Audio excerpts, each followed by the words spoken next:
असा या पृथ्वी तलावर माणूस नाही त्याला दुःख नाही. कसं ना कसं दुःख त्याला आहेच. 3 स्तरावरती आम्हाला दुःख होतं.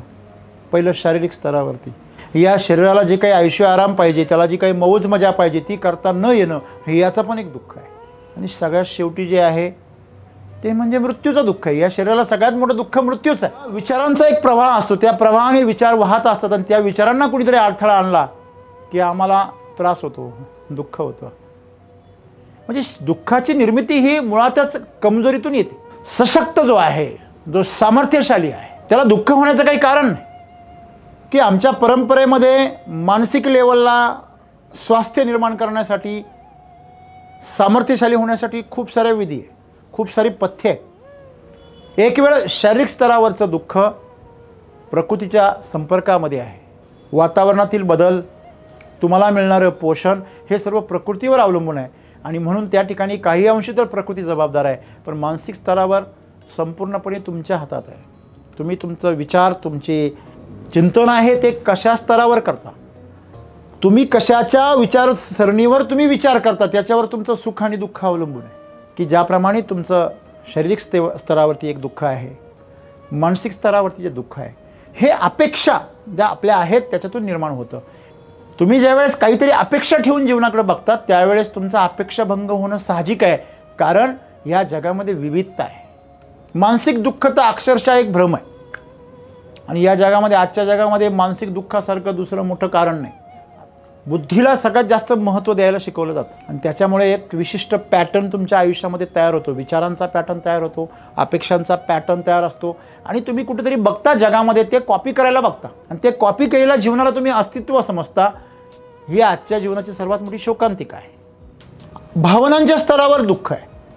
भावनांच्या स्तरावरचं दुःख तर अक्षरशः तुमचा जीव घेऊ शकतं. खरंच का दुःख एवढं विशाल आहे की त्याच्यापुढे आयुष्य संपून टाकावं. आपलं हे जे आयुष्य आहे, हे आयुष्य, हे जे जीवन आहे हे प्रचंड शक्तिशाली आहे, महान आहे. त्याच्यापुढे जर तुमची समस्या आणि तुमचं दुःख जर मोठं असेल तर ते जीवन छोटं वाटू लागतं. की आपण कोणाच्या सापेक्ष विचार करतो त्याप्रमाणे दुःखाची तीव्रता कमी जास्त होते. तुम्हाला मानवाच्या दुःखाबद्दल जर काही करावंसं वाटत असेल ना तर पहिलं तुम्ही स्वतःवर लक्ष द्या. तुम्ही सर्व मानव जातीच्या दुःखाचा विचार करता, चांगली गोष्ट आहे, खूप सज्जन आहात तुम्ही, पण पहिल्या स्वतःवर लक्ष द्या. जोपर्यंत तुम्ही तुमचं दुःख घालवत नाही तो पण तुम्ही जगाचं दुःख नाही घालू शकत. तुम्ही आनंदी आहात का? तुम्ही आनंदी असाल तर सगळं जग आनंदी कराल तुम्ही. आणि तुम्ही जर दुःखी असाल तर, की जे आपल्याकडे नाही आहे ते आपण दुसऱ्याला देऊ शकत नाही, तसं आपल्याकडे जर आनंद नाही आहे तर आपण दुसऱ्याला नाही देऊ शकत. आणि म्हणून जेव्हा तुमची विचारसरणी बदलते, तुमचा एखादा ॲक्सिडेंट झाला आणि त्याच्यामध्ये तुमचं बोट तुटलं आणि तुम्ही ज्योतिषाला मानत असताना ज्योतिषाकडे गेले आणि त्याला विचारलं तर तो सांगतो काल तुमचा मृत्यू होणार होता पण तुमच्या पुण्यामुळे तुम्ही वाचला. तो म्हणतो अरे वा, बरं झालं बोट गेलं. ज्या गोष्टीचं दुःख होत होतं त्या गोष्टीचं काय वाटू राहिलं? सुख वाटू राहिलं. दोन्ही पण भ्रम आहे म्हणून बदललं. भ्रम नसतात, सत्य कधी बदलत नाही. मित्रांनो, आनंदी जीवन हा आमच्या जीवनाचं मूळ उद्दिष्ट असलं पाहिजे. सुख आणि दुःख नसलं पाहिजे. दुःख गायब झाला की सुखही गायब होतं, लक्षात ठेवा. कारण दुःख ही त्या सुखाची काय सावली आहे.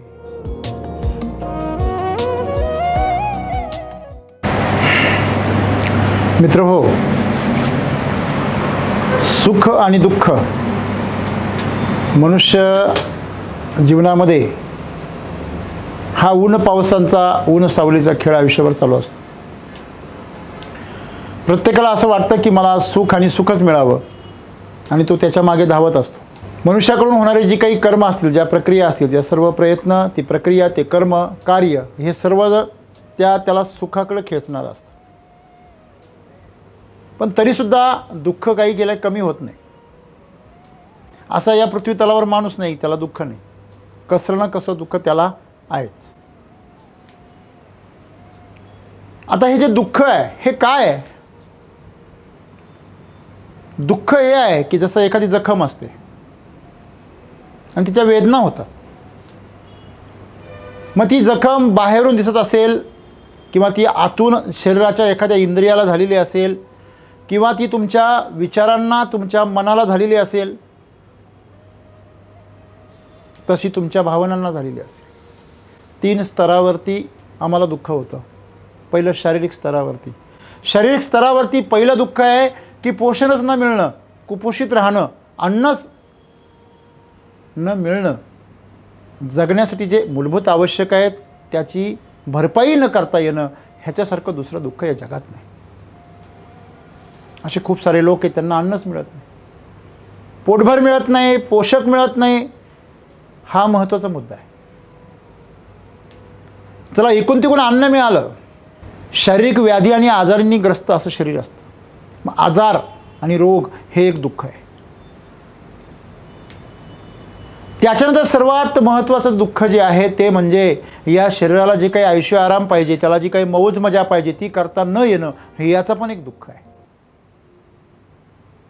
आणि सगळ्यात शेवटी जे आहे ते म्हणजे मृत्यूचं दुःख आहे. या शरीराला सगळ्यात मोठं दुःख मृत्यूच आहे. भीतीपोटी निर्माण, त्या दहशतीपोटी निर्माण होणारं जे दुःख आहे, मला वाटतं या पलीकडे काही ह्या शरीराचं दुःख नाही. म्हणजे शरीराच्या स्तरावर त्याची भूक, त्याच्यानंतर त्याचं पोषण, त्याचं स्वास्थ्य, त्याच्या भोगण्याच्या गरजा आणि मृत्यू, या सगळ्यांमध्ये त्याचं दुःख लपलेलं आहे. मनाच्या स्तरावरती विचारांमध्ये आमच्या विचारांचा एक प्रवाह असतो. जसं आम्ही रस्त्याने चाललो, जर आम्हाला कोणी अडवलं तर आम्हाला त्रास होतो. का रे बाबा माझा रस्ता अडवला, आहे की नाही? आम्ही गाडी घेऊन चाललो आहे आणि मध्येच कोणीतरी दगड टाकलेला रस्त्यामध्ये, राग येतो. तसं विचारांचा एक प्रवाह असतो, त्या प्रवाहाने विचार वाहत असतात आणि त्या विचारांना कुणीतरी अडथळा आणला की आम्हाला त्रास होतो, दुःख होतं. जेव्हा आम्हाला अडथळा आणणारी जी यंत्रणा आहे ती कमजोर असते आमच्या वेळेस, त्यावेळेस आम्ही त्याच्यावरती हल्ला करतो आणि आम्ही आमच्या मनमर्जीप्रमाणे ते कार्य सिद्धीस नेतो, ते योग्य असो अयोग्य असो, तेव्हा आम्हाला दुःख नाही होत. पण जेव्हा आमची शक्ती तिथं कमी पडते तेव्हा आम्हाला खऱ्या अर्थाने दुःख होतं. म्हणजे दुःखाची निर्मिती ही मुळातच कमजोरीतून येते. तुम्ही ज्यावेळेस अशक्त असता, दुर्बल असता, असहाय्य असता, तेव्हा तुमच्या मनामध्ये दुःखाची निर्मिती होते. सशक्त जो आहे, जो सामर्थ्यशाली आहे, त्याला दुःख होण्याचं काही कारण नाही. समजा आपण नेहमी विचार करतो की एखाद्या श्रीमंत माणसाची 100 रुपयाची नोट हरवली, त्याला किती त्रास होईल. ज्याचं कोटींमध्ये ज्याचं उत्पन्न आहे त्याचं 100 रुपयाची नोट हरवली तर त्याला 1 रुपया हरवल्याचं दुःख पण नाही होणार. पण तीच जर 100 रुपये रोज कमवणाऱ्या, 200 रुपये रोज कमवणाऱ्या माणसाची जर 100 रुपयाची नोट हरवली तर त्याला दिवसभर अन्न गोड लागणार. ते दुःखामध्ये तो ग्रसित होऊन जातो की त्याच्यासाठी ते दुःख खूप मोठं असतं. समजा एखाद्या मायमाऊलीने जर एखादा मुलगा रोड ॲक्सिडेंटमध्ये गमावला, ती म्हणते अरे तुम्हाला सोपं वाटतं का, 20-25 वर्ष तुम्ही एखाद्या बाळाला जन्म घालायचा, त्याला लहानाचं मोठं करायचं, ते सोपं असतं का? त्याला वळण लावायचं, खाऊ पिऊ घालायचं आणि एवढं झाल्यानंतर तो असा किरकोळ काहीतरी ॲक्सिडेंटमध्ये किरकोळ आणि मूर्खपणाने तो मरावा, याच्यासारखं दुसरं दुःख नाही. परंतु तेच मूल जेव्हा शहीद होतं लढता लढता, तेव्हा त्या आईला अभिमान वाटतो. क्रिया एकच आहे, घटना एकच आहे, पण घडण्याची पद्धती वेगळी आहे. आमचं बघण्याचा दृष्टिकोन वेगळा आहे. तेव्हा मनाला होणारं जे दुःख आहे हे तुमच्या सापेक्ष कृतींवर आहे. म्हणजे तुमची विचारप्रणाली कशी आहे, तुमची विचारसरणी कशी आहे. जुने लोक जर चप्पल हरवली तर असं म्हणतात दळिंद्री गेली, असं म्हणायचे. म्हणजे आमच्या पाठीमागे जे काही दारिद्र्य आहे ते गेलं असं म्हणायचे. की आमच्या परंपरेमध्ये मानसिक लेवलला स्वास्थ्य निर्माण करण्यासाठी, सामर्थ्यशाली होण्यासाठी खूप साऱ्या विधी आहे, खूप सारी पथ्ये आहे. ज्याचं कमाई वाईट मार्गाने येते, दुसऱ्यावर अन्याय करून शोषण करून होते, अशाच्या घरचं अन्न खायचं नसतं. पूर्वीच्या काळी अगदी लोक मुलीच्या घरचं अन्नसुद्धा खात नव्हते. आपली मुलगी ज्या घरात दिली त्या घरातलं अन्न ह्या करता खात नव्हते की त्यांचं जे काही कर्म आहे ते यांच्या वाटेला येतं. म्हणजे उद्या जर मुलीसाठी काही बोलायला गेलं तर हे बोलू शकणार नाही. मुलीची बाजू मांडण्याचा अधिकार यांना राहणार नाही, कारण ते त्यांचे मिंदे होऊन जातील ना, आणि म्हणून ते अन्न खाल्लं जायचं नाही. आपल्या मुलीच्या घरच्यांचं आपल्यावर कर्ज नको, अन्नाचं पण एक कर्ज असतं. तुम्हाला माहीत नसेल, पण तुम्ही जर एखाद्याच्या घरचं अन्न खाल्लं आणि तो माणूस जर दुर्जन असेल तर तुम्ही त्याच्या पापाचे धनी होता. तुम्हाला पण वाटा मिळतो त्याचा. म्हणजे नुसतं पैसे म्हणजे अन्नाच्या बाबतीत नाही, हे पैशाच्या बाबतीत पण आहे. तुम्ही एखाद्याच्या बरोबर पैसे शेअरिंग केले, एखाद्या चोराकडून पैसे घेतले, तर तुम्ही पण त्या चोरामध्ये, त्या चोरीच्या पापामध्ये सहभागी आहात, त्या कर्मामध्ये सहभागी आहात. म्हणजे दुःख आम्हाला जे मानसिक लेवलला येतं ना, ते आमच्या अशा प्रकारच्या बेजबाबदार वागण्यामुळे येतं, बेजबाबदार वर्तनामुळे येतं. मग मानसिक लेवलला जे दुःख आहे, ते मानसिक स्तरावरचं दुःख आमचं स्वयंनिर्मित आहे. एक वेळ शारीरिक स्तरावरचं दुःख प्रकृतीच्या संपर्कामध्ये आहे. वातावरणातील बदल, तुम्हाला मिळणारं पोषण हे सर्व प्रकृतीवर अवलंबून आहे आणि म्हणून त्या ठिकाणी काही अंशी तर प्रकृती जबाबदार आहे, पण मानसिक स्तरावर संपूर्णपणे तुमच्या हातात आहे. तुम्ही तुमचं विचार, तुमचे चिंतन आहे ते कशा स्तरावर करता, तुमच्या चिंतनाचा बेस काय. समजा एखाद्याला जर अत्यंत महागड्या हॉटेलमध्ये जेवायची सवय असेल आणि त्याला तुम्ही धाब्यावर घेऊन गेले गावाकडच्या, तर त्याला ते जे बिल आहे, जे 1500 ते 2000 रुपये एका वेळेच्या जेवणाचं जे बिल असतं मोठ्या हॉटेलमध्ये, तेवढ्या पैशांमध्ये गावाकडं 25 माणसं जेवतात. म्हणजे किमान 10-12 तर नक्कीच जेवतात. मग त्याला हे बिल काय वाटतं? हे काहीच नाही असं वाटतं. पण तेच तुम्ही घरच्या घरी जेवणार आणि कधीच हॉटेलमध्ये न खाणारा त्याला विचारावं, तो म्हणतो माझ्या घरी 25 रुपये पण खर्च येत नाही, इथं 250 रुपये, धाब्यावर 250 रुपये. सांगण्याचं तात्पर्य काय? तुम्ही कशाच्या विचारसरणीवर तुम्ही विचार करता त्याच्यावर तुमचं सुख आणि दुःख अवलंबून आहे. मनाच्या अपेक्षा आहे, या अपेक्षासुद्धा एक विचारच आहे. मला सांगा, अपेक्षा म्हणजे काय आहे? एक विचार आहे का ती गरज आहे? गरज आहे का? तुमच्या डोक्यामध्ये अपेक्षा ज्या तयार होतात तो एक विचार आहे फक्त, त्याच्या पलीकडे काहीच नाही आहे. मला मोटरसायकल घ्यायची हा एक विचार आहे, अपेक्षेमध्ये रूपांतर झालं त्याचं सतत चिंतन केल्यामुळे. परंतु खऱ्या अर्थाने ती तुमची गरज आहे का? नाही आहे. तसं अन्न ही तुमची गरज आहे. अगदी खोलात गेला आध्यात्मिक क्षेत्रामध्ये तर अन्नसुद्धा तुमची गरज नाही आहे. पण चला, ते फार खोलवर गेल्यावर तुम्ही गटांगळ्या खाल, त्याच्यापेक्षा आपण बरोबर विचार करू. किमान शरीराची गरज आहे, अन्न आहे, वस्त्र आहे, निवार आहे. तशी मनाची काय गरज आहे? मनाची काही गरजच नाही आहे. का? मन हेच मुळात काय? एक भ्रम आहे. मला सांगा, बागुलबुवा तयार कोणी केला? मोठ्या माणसांनी केला, लहान मुलांना घाबरवण्यासाठी. नंतर तो बागुलबुवा घालवण्यासाठी किती त्रास होतो. पोरगं मोठं होतं, पोरगी मोठी होते, त्याला म्हटलं ना अंधार में जा, नाही बागुलबुवा आहे. म्हणजे आता ते सक्षम झालंय तरी पण अंधारात जायला घाबरतो. का? तर बागुलबुवा तयार केलेला आहे. बागुलबुवा म्हणजे जो नाही आहे परंतु तो तयार केला जातो. जसं बुजगावणं असतं शेतामध्ये, पक्ष्यांना वाटतं माणूस उभा आहे, पण ती माणसाला माहिती त्यांनी एक काय हेच बुजगावणं उभं केलेलं आहे, हे त्याची प्रतिकृती उभी केलेली आहे. मग ते काही दिवसांनी पक्षी त्याच्या डोक्यावर येऊन बसतो. ते पण हुशार झाले आहे की नाही माणसांपेक्षा. मग ह्यामध्ये आज सद्गुरू आम्हाला काय सांगता की ज्याप्रमाणे तुमचं शारीरिक स्तरावरती एक दुःख आहे, मानसिक स्तरावरती जे दुःख आहे, हे अपेक्षा ज्या आपल्या आहेत त्याच्यातून निर्माण होतं. मला सांगा, याला अपेक्षाच नाही त्याला दुःख व्हायचं काही कारण? आपण नेहमी म्हणतो, उदाहरण सांगतो की एखादा मुलगा जर मुलगी बघायला गेला तर त्याच्या डोक्यामध्ये अगोदरच आलिया भट्ट असते. आता अगोदरच जर आलिया भट्ट तिथे गेल्यावरती आलिया भट्टसारखं बारीक नाक नसेल तर तो लगेच कन्फ्यूज होणार. त्याच्या डोक्यामध्ये अगोदर जर दुसरी एखादी ऐश्वर्या राय सारखी दुसरी हिरोईन असते तर मग तो लांब नाक बघणार. याचे फ्यूज सगळे सेट झालेले पहिलेच, तेव्हा तिला जाऊ तो कन्फ्यूज होणारच आहे. तुम्ही ज्यावेळेस काहीतरी अपेक्षा ठेवून जीवनाकडे बघता त्यावेळेस तुमचा अपेक्षाभंग होणं साहजिक आहे. कारण या जगामध्ये विविधता आहे आणि त्या विविधतेचा आनंद जर तुम्हाला घेता आला नाही तर तुम्हाला दुःखही होणारच आहे.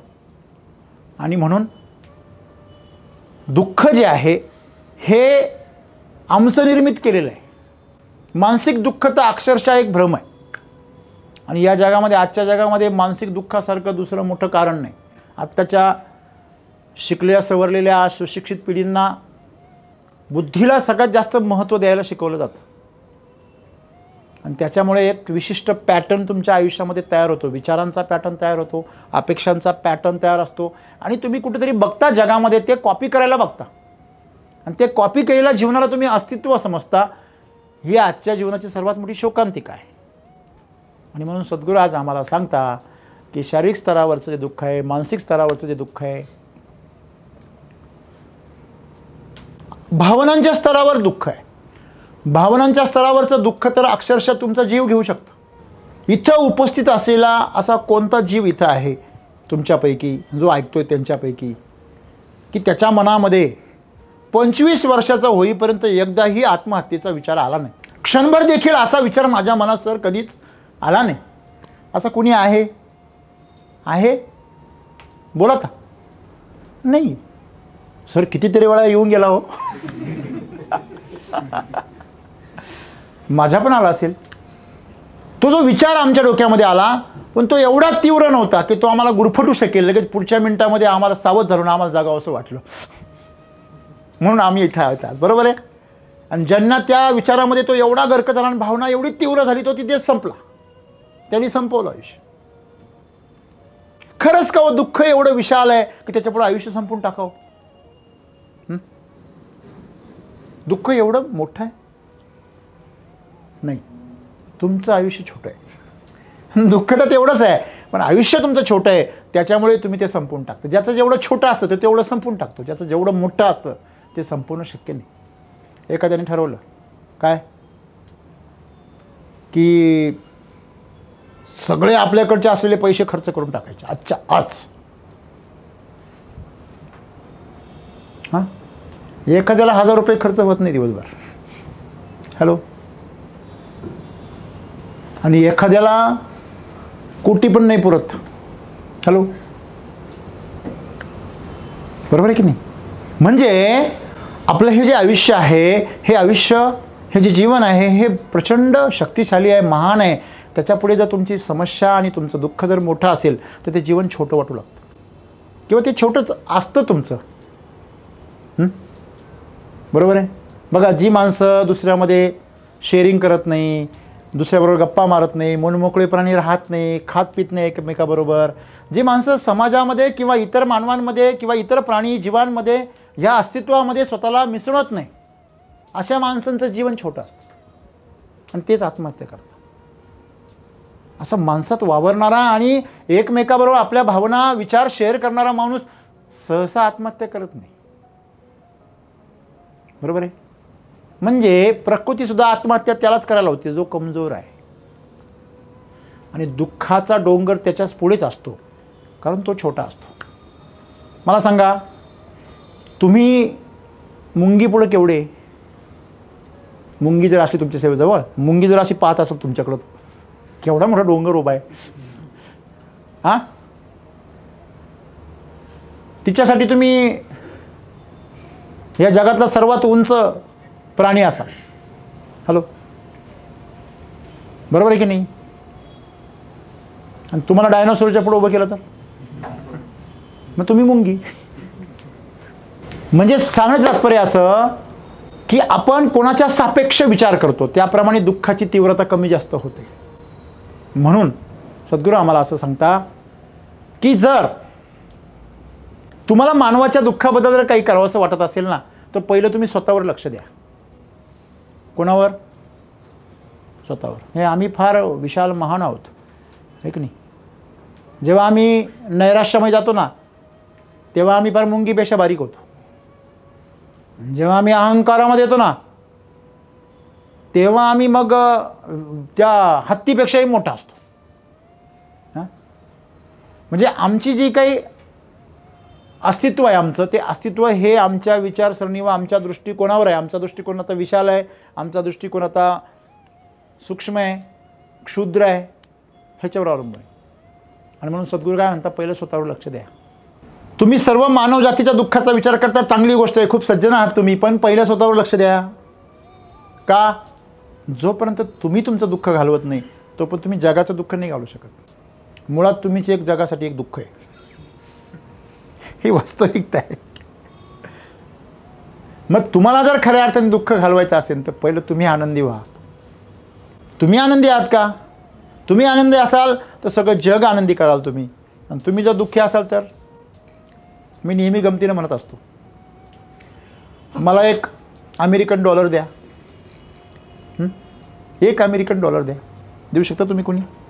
हां, इथे प्रत्येकाच्या खिशामध्ये असतील 100, 500, 1000, 2000, काहींची बँकेत असतील, पेटीएममध्ये असतील. पण तुम्ही मला पेटीएममधून सुद्धा तुम्ही $1 नाही देऊ शकत. हॅलो, देऊ शकता का? नाही. का? कारण तो अमेरिकेत आहे, इथे नाही आहे. बरोबर आहे.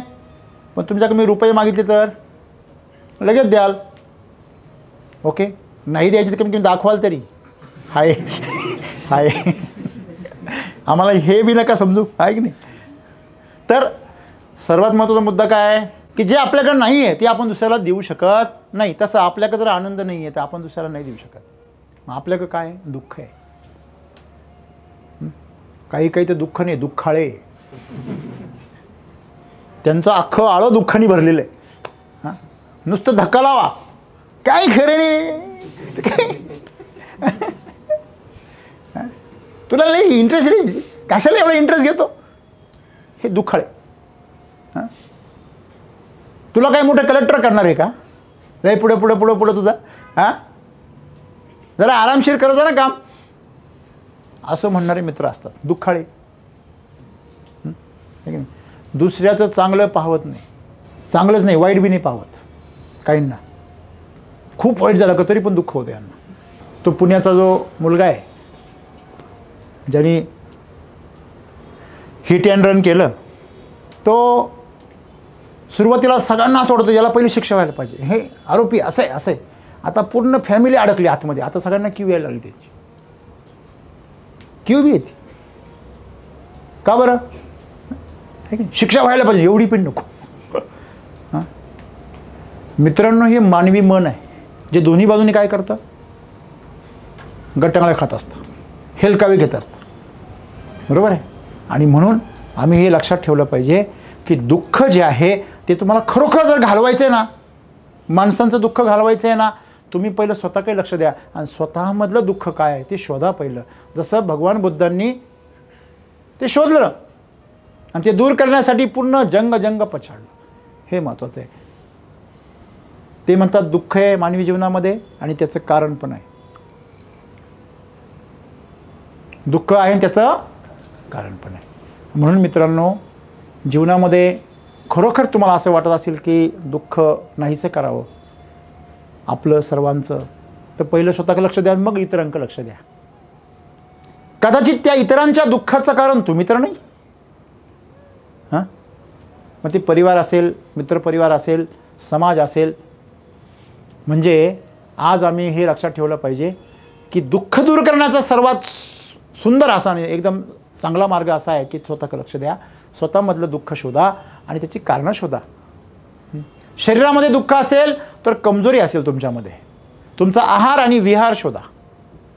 नुसता आहार बदलून चालत नाही, विहार पण बदलला पाहिजे. मनामध्ये दुःख असेल तर तुमचं चिंतन शोधा, तुमची विचारसरणी शोधा. विचार तुमच्या डोक्यामध्ये कुठून जातात, कोण घालतं विचार, कोणाचे विचार तुमच्या जीवनावर प्रभाव करतात ते शोधा. उद्या तुम्हाला फाशी देणार आहे असं जर कळलं आणि दुसऱ्या दिवशी तुमचा फक्त एकच हात तोडला, तुम्ही का अरे बरं झालं, फाशीच्या ऐवजी एक हात गेला. आहे की नाही? खरे खोट आहे. मग दुःख कशाचं करायचं, मृत्यूचं की हाताचं? हां, मग हे तुमच्यावर आहे सगळं. आणि म्हणून जेव्हा तुमची विचारसरणी बदलते, तुमचा एखादा ॲक्सिडेंट झाला आणि त्याच्यामध्ये तुमचं बोट तुटलं आणि तुम्ही ज्योतिषाला मानत असाल, ज्योतिषाकडे गेले आणि त्याला विचारलं तर तो सांगतो काल तुमचा मृत्यू होणार होता पण तुमच्या पुण्यामुळे तुम्ही वाचला. तो म्हणतो अरे वा बरं झालं बोट गेलं. ज्या गोष्टीचं दुःख होत होतं त्या गोष्टीचं काय वाटू राहिलं, सुख वाटू राहिलं. दोन्ही पण भ्रम आहे म्हणून बदललं. भ्रम नसतात, सत्य कधी बदलत नाही. का बदलतं? नाही, सापेक्ष आहे. दुःख आमचं सापेक्ष आहे. आणि म्हणून तुम्ही जागृत व्हा, तुम्ही जागे झाले. झोपेमध्ये प्रचंड मोठ्या इमारतीवरून तुम्ही खाली कोसळले आणि तुम्ही खाली येऊ राहिले जोरजोरात. आता तुमचा कपाळ मोक्ष होणार आहे, तुमचं तुकडे तुकडे होऊन तुम्ही मृत्यू पावणार आहे, तेवढ्याच जागा आहे. अरे वाचलो. कितीतरी जण असे वाचलेले आहेत दररोज. तसं दुःख हे स्वप्न आहे, अज्ञान आहे, राईट. परंतु जर ते होत आहे तर मग त्याचं कारण पण आहे, बरोबर आहे. मग ते कारण दूर करण्यासाठी, जसा हा भ्रम आहे तो दूर करण्यासाठी पण दुसरा भ्रम तयार करावा लागतो आणि तो करतो माणूस. म्हणून ह्या दोन्ही भ्रमातून जर निघायचं असेल तर झोपेतून जागे व्हा. मग झोप कुठली आहे? अज्ञानाची झोप आहे. मग ती अज्ञानाची झोपेतून तुम्ही जर जागे झाले तर तुम्ही स्वतःवर लक्ष दिलात तरच जागे होऊ शकाल. जगावर लक्ष देऊन तुम्ही कधीही दुःख संपवू शकत नाही. मग तुम्हाला हसू येईल लोकांच्या दुःखाचं कारण ऐकून. तुम्ही हसाल मनातल्या मनात. काय बाबा, लहान पोरं नाही का, बाहुली जर काही झालं बाहुलीला तर माणूस मेल्यासारखं दुःख करता. एवढं प्रचंड, तुम्ही पण नाही एवढं ओरडणार, तेवढं ओरडणार नाही ओरडता. अख्खं आकाश पाताळ एक करता, आहे की नाही.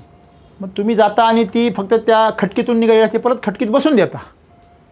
बाहुली ओके, पोरगा पण ओके. अज्ञान आहे. फक्त एवढंच का तिथं बाहुलीचा खेळ आहे आणि इथं ओरिजिनल शरीराचा खेळ आहे, पण ते एकच आहे. आध्यात्मिकदृष्ट्या दोघांमध्ये फारसा फरक नाही आहे. तो पण अज्ञान आहे आणि हा पण अज्ञान आहे. म्हणून या अज्ञानातून बाहेर पडा, या झोपेतून जागा व्हा. तुम्हाला आपोआप या दुःखातून काय मिळेल? मुक्ती मिळेल. आणि जेव्हा तुम्हाला एकदा दुःखातून मुक्ती मिळाली की तुम्ही आजूबाजूच्या लोकांचं सुद्धा दुःख कमी करू शकाल. असंच आज आम्हाला सद्गुरू सांगताय. आणि दुःख दूर करण्यासाठी अशाच प्रकारे सुरुवात करणं गरजेचं आहे. याच्यावर मार्ग, दुःखातून बाहेर पडण्याचा मार्ग हा सांगितला की जर तुम्हाला जर शरीराच्या दुःखातून मुक्त व्हायचं असेल तर आहार आणि विहारावर लक्ष द्या स्वतःच्या. आणि मानसिक दुःखातून जर दूर व्हायचं असेल तर संतांचे संगती, मनोमार्ग, गती. तुमच्या मनाच्या मार्गाला जर गती द्यायची असेल योग्य दिशेने तर तुम्हाला कोणाची संगत करावं लागेल? संतांची. तुम्हाला म्हणाल सर संत तुकाराम महाराज कुठून आणायचे, संत ज्ञानेश्वर माऊली कुठून आणायचे? ते त्यांच्या ग्रंथांमध्ये आहे, जिवंत आहेत. त्याच्या संगतीत जा.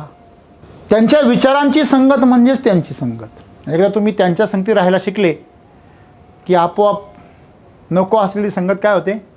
दूर जाते. बरोबर आहे की नाही मित्रांनो? आनंदी जीवन हा आमच्या जीवनाचा मूळ उद्दिष्ट असलं पाहिजे. सुख आणि दुःख नसलं पाहिजे. दुःख गायब झाला की सुखही गायब होतं, लक्षात ठेवा. कारण दुःख ही त्या सुखाची काय सावली आहे. अपेक्षेची सावलीच काय आहे? अपेक्षा भंग आहे. अपेक्षा जर काढून घेतली तर अपेक्षा भंग कसा होईल? चंद्र काढून घेतला तर प्रतिबिंब येईल का? अमावस्येला प्रतिबिंब पडतं तळ्यामध्ये. अरे वा काय सुंदर प्रतिबिंब आहे. कुठे? ते काही दिसत नाही.